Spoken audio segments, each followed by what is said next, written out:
Como será que um romancista vê o mundo? Quando uma cena, sei lá, se forma na mente de quem escreve, ela aparece primeiro como uma enxurrada de palavras? Uma conversa? Um sentimento? Ou será que ela surge como uma imagem, sabe? Uma fotografia bem nítida, cheia de cores, de detalhes, que só depois precisa ser de alguma forma traduzida em texto. Exato. É uma pergunta que parece simples, né? Mas que, no fundo, define quase tudo sobre o estilo de um autor. Com certeza. A matéria-prima da criação pode ser totalmente diferente de uma pessoa para outra. Não é só sobre ter talento com as palavras, mas de onde elas vêm, né? Isso. E é bem nesse vespeiro que a gente vai mexer hoje. Temos um material fascinante aqui. É um trecho de uma entrevista com o romancista Orhan Pamuk, que, enfim, já ganhou o Nobel. Um gigante da literatura contemporânea. Exato. E a ideia é usar o que ele diz para a gente entender melhor não só a obra dele, mas o próprio ato de escrever. Vamos focar em duas ideias principais que ele solta ali na conversa. A primeira é uma divisão que ele propõe entre escritores, digamos, visuais e verbais. Uma categorização que, como a gente vai ver, é bem provocadora. E a segunda ideia? A segunda é a visão dele sobre um tema que não podia ser mais atual. Como a literatura e os escritores lidam ou, sei lá, deveriam lidar com essa avalanche de mudanças tecnológicas e culturais que a gente está vivendo. Certo. Então, o nosso objetivo aqui é tentar entrar na cabeça de um mestre da escrita para ver como a engrenagem funciona por dentro, sabe? É uma chance de entender como a arte se reinventa para continuar relevante num mundo que, enfim, não para de mudar. Então vamos lá. Por onde a gente começa essa exploração? Vamos começar por essa divisão que o Pamuk faz. Ele mesmo admite que é uma simplificação grosseira, mas eu achei genial.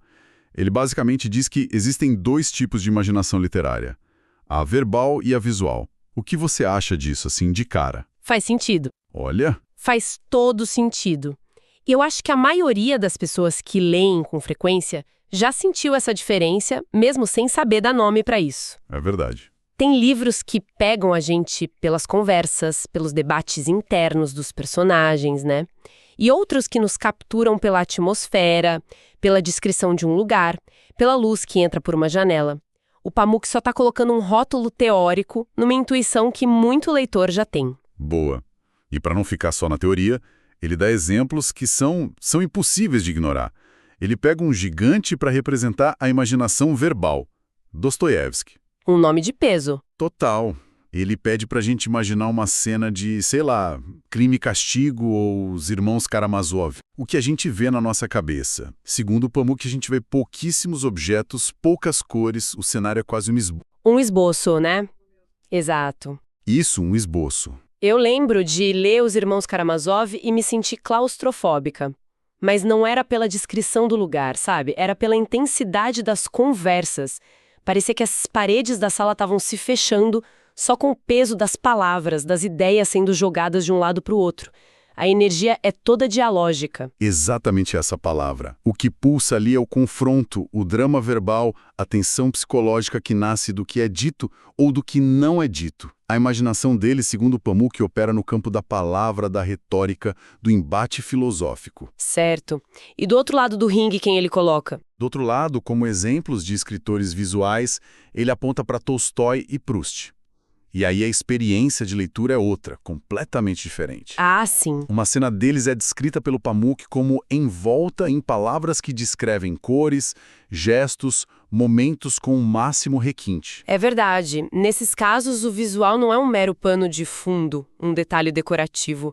Ele é a própria narrativa. A maneira como a Anna Karenina mexe no leque ou a cor de um vestido em Tolstói não são detalhes triviais. Não mesmo. São o centro do evento psicológico. Em Proust, então, nem se fala. A descrição de uma flor ou do sabor de uma madeleine vira um épico. O drama está contido na percepção sensorial do mundo. E é nesse time que o Pamuk se coloca, sem pensar duas vezes. Ele se assume um escritor visual. O que me leva a uma pergunta. Se a gente tentasse aplicar essa régua a autores brasileiros, onde você colocaria, sei lá, um Machado de Assis? Nossa, que pergunta difícil. Machado é um caso fascinante, porque, por um lado, ele tem a ironia, a conversa com o leitor, uma voz narrativa extremamente forte, o que o colocaria no campo verbal. Sim, com certeza. Mas, por outro, pensa na descrição dos olhos de ressaca de Capitu. Aquilo é uma das imagens mais poderosas da nossa literatura. Ele consegue ser os dois. Talvez os grandes gênios sejam justamente aqueles que transitam entre os dois mundos, né? Boa, boa. E uma Clarice Lispector, que parece operar num plano, sei lá, totalmente diferente, nem verbal, nem visual, mas sensorial, interno. Clarice talvez inaugure uma terceira categoria. A imaginação dela não é sobre o que se vê ou o que se diz, mas sobre o que se sente, no nível mais bruto, pré-verbal, sabe? Entendi. A famosa cena da barata em A Paixão Segundo GH não é sobre a imagem da barata ou um diálogo sobre ela. É sobre a sensação visceral, a náusea existencial. Pamuk talvez dissesse que isso ainda é uma forma de visualização, mas de uma paisagem interna. Fantástico. Mas voltando ao próprio Pamuk, ele não só se classifica como visual, como detalha o processo dele. E aí que a conversa fica ainda mais profunda. Para ele, a coisa não começa com uma ideia ou uma frase. Não, ele é muito explícito sobre isso. Uma cena dramática, um momento importante da história, primeiro precisa aparecer na mente dele como uma imagem, uma fotografia. Uma fotografia. Que interessante. Antes de qualquer palavra, existe essa composição visual completa na imaginação dele. Ele primeiro vê o romance. É quase como um diretor de cinema que visualiza o enquadramento todo antes de gritar ação. Eis que essa imagem está pronta na cabeça dele, ele a observa como se estivesse olhando para uma pintura antiga de Herat, do século XVI, num catálogo de arte. Uau! Ou seja, existe um momento de contemplação distanciada da própria imaginação. Só depois de estudar essa pintura interna é que começa o trabalho de traduzi-la em palavras. E essa ideia de traduzir uma imagem em palavras tem um nome que ele considera a base de toda a arte do romance. Ekfrases. É um termo que vem da Grécia Antiga, da retórica clássica. Basicamente, é a descrição verbal de uma obra de arte visual. Mas o Pamuk expande esse conceito, né? Sim. Explicando de forma simples, ekfrases é a arte de descrever algo com palavras. Pode ser um quadro real, uma estátua ou, e aqui está o pulo do gato para ele, algo que só existe na imaginação do autor. Certo. E ele faz uma afirmação bem radical. Ele diz que a arte do romance baseia-se na ekfrases. Para ele, narrar é, em essência, descrever uma sucessão de imagens mentais para quem lê. Se a gente para pensar nisso, muda tudo. O desafio por um escritor visual como ele talvez não seja o que acontece a seguir na história. Talvez seja qual é a próxima imagem que eu preciso descrever. Isso me faz pensar numa coisa. Será que isso significa que um escritor visual sofre de uma frustração diferente? Tipo a de que as palavras nunca vão ser suficientes para capturar a imagem perfeita que ele tem na cabeça? Exato. Enquanto um escritor verbal talvez se frustre por não encontrar a palavra exata para uma ideia abstrata. Eu acho que essa é a questão central. É uma pressão imensa. É como ser um intérprete entre dois mundos que existem dentro da mesma pessoa. A fidelidade não é uma língua estrangeira, mas a sua própria imaginação. É verdade. E a linguagem verbal é sempre uma aproximação, uma traição, em certo sentido, da imagem original, que é instantânea, holística, sabe? A palavra é sequencial, linear. É um esforço brutal de transposição entre mídias completamente diferentes, a da visão e a da escrita. E essa ideia de começar com a visão é fascinante, especialmente hoje em dia. O próprio entrevistador, David Damrosch, percebeu isso e fez uma pergunta genial. Qual foi a pergunta? Ele olhou para um romance como Meu Nome é Vermelho, que é todo sobre arte visual, sobre pintores, e pensou, ok, Pamuk, você pensa em imagens, mas e nós? Nós vivemos num mundo de imagens, de telas, de internet. Isso muito é como nós lemos e, por consequência, como você deveria escrever. Nossa, uma pergunta de $1 milhão. Totalmente. E a reação do Pamuk é imediata, ele quase ri. Ele basicamente diz, uau, a sua pergunta é o tema central do meu livro Meu Nome é Vermelho. Ele reconhece na hora que a ansiedade que a gente sente hoje com a internet e redes sociais é a mesma que os personagens dele sentiram no século XVI. É mesmo. No livro, a trama gira em torno de um grupo de miniaturistas do Império Otomano que se depara com uma nova tecnologia artística vinda da Europa. A perspectiva. Sim, a perspectiva. Uma nova forma de representar o mundo que ameaça toda a tradição deles. A pergunta sobre a internet é só a versão do século XXI da mesma crise. Exatamente. E é por isso que a resposta dele é tão interessante. Ele não dá um conselho prático do tipo, escreva parágrafos mais curtos para prender a atenção. Ele oferece uma lição filosófica, uma perspectiva histórica tirada da própria ficção que ele criou. E qual é a conclusão a que ele chega? É direta, quase brutal. Ele diz, os autores apamorados estavam fadados ao fracasso. Uau, essa frase é muito forte. É. Ela sugere que o verdadeiro inimigo não é a nossa tecnologia, seja ela a perspectiva renascentista ou, sei lá, a inteligência artificial. O verdadeiro inimigo é o medo, a paralisia criativa diante do novo. Exato. E em oposição a isso, ele oferece a receita para a sobrevivência. Ele completa, aqueles que se mantiveram tranquilos diante da mudança tecnológica e de suas consequências culturais sobreviveram. A chave para ele é a calma e a adaptação. Não é sobre lutar ou ignorar, é sobre respirar fundo e entender o que está acontecendo. Mas essa calma que ele prega, ela é realmente possível?